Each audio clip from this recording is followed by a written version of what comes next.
আমাদের একজন শিক্ষামন্ত্রী আমরা পেয়েছি, স্ট্যান্ডবাজিতে উস্তাদ এবং টেন্ডারবাজিতে উস্তাদ। ক্যামেরা স্ট্যান্ডবাজি, পিয়ার স্ট্যান্ড। মাননীয় শিক্ষামন্ত্রী সব জায়গায় গিয়ে বলে নকল আর চলবে না। 2026-এর শিক্ষার্থীরা আপনাদেরকে দেখিয়ে দিচ্ছে এই স্ট্যান্ডবাজি আর বাংলাদেশে চলবে না। হাঁটু সমান পানিতে, বুক সমান পানিতে 2026 সালের এইচএসসি পরীক্ষার্থীদের আপনি ডুবিয়ে ডুবিয়ে আপনি পরীক্ষা দিতে বাধ্য করেছেন। এবং একটা পরীক্ষার প্রশ্ন আপনি প্রণয়ন করেছেন। আপনি পরীক্ষার প্রশ্নের মধ্যে 2টা সৃজনশীল আপনি ভুল দিয়ে রেখেছেন।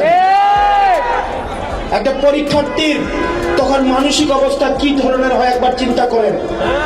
সে যখন দেখে প্রশ্নপত্রে ভুল, সে যখন নিজে চেষ্টা করে পরীক্ষায় উত্তর মিলানো, পরীক্ষা দিয়ে এসে হয়তো বুঝতে পারে প্রশ্নপত্রে ভুল, সে যখন উত্তর মিলাতে পারে না, তখন পরীক্ষার মধ্যে কি ধরনের মানসিক অবস্থা তৈরি হয় একবার চিন্তা করেন।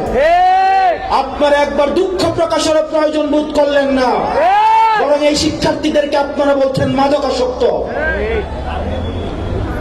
এই শিক্ষামন্ত্রী, আপনি যাদেরকে ফার্মের মুরগি বলছেন, এই ফার্মের মুরগিরা রাস্তায় এসেছে বলে আজকে শিক্ষামন্ত্রী হয়েছেন। এই ফার্মের মুরগিরা রাস্তায় নেমে এসছে বলেই শিলং থেকে এসে সংবিধান বিশেষজ্ঞ হয়েছে। এই ফার্মের মুরগিরা রাস্তায় এসেছে বলেই আজকে লন্ডন থেকে এসে বাংলাদেশের প্রধানমন্ত্রিত্ব করছে। শিক্ষামন্ত্রীকে বলবো, শিক্ষার্থীরা গিনিপিগ নয়।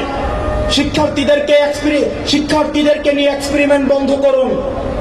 কিছুদিন পর পর একটা জিনিস ইচ্ছা হয়, আপনারা সেটা তাদের উপরে চাপিয়ে দেন, শিক্ষার্থীদের উপরে চাপিয়ে দেন।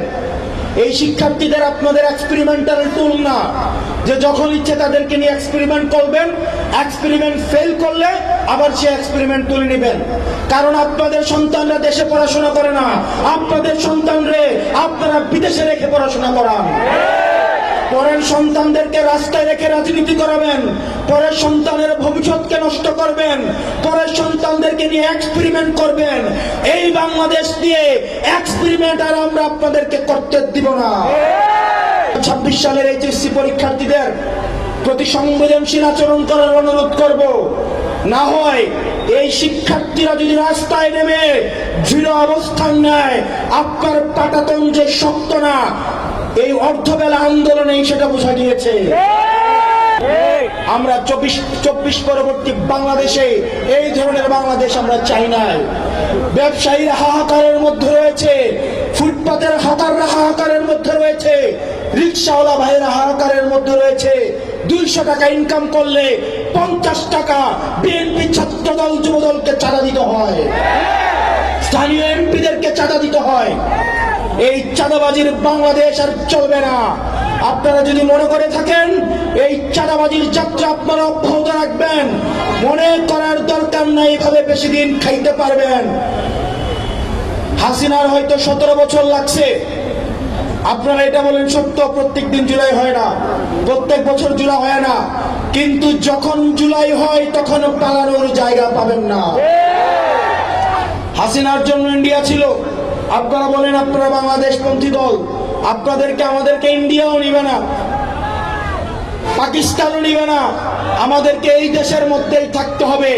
এবং আমরা যদি জনগণের আকাঙ্ক্ষার বিরুদ্ধে যাই, জনগণ আমাদের রাস্তার মধ্যে আমাদের বিচার করবে।